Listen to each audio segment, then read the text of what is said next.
আজকে বাজার থেকে খুব বড় বড় ইলিশ মাছ নিয়ে এসেছে, তাই ভাবলাম একটু সর্ষে ইলিশ করে নিই।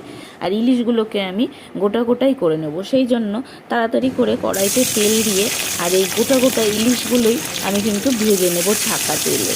তো একদম খুব সুন্দর করে ভেজে নেব। দেখুন এই যে ভেজে নিয়েছি।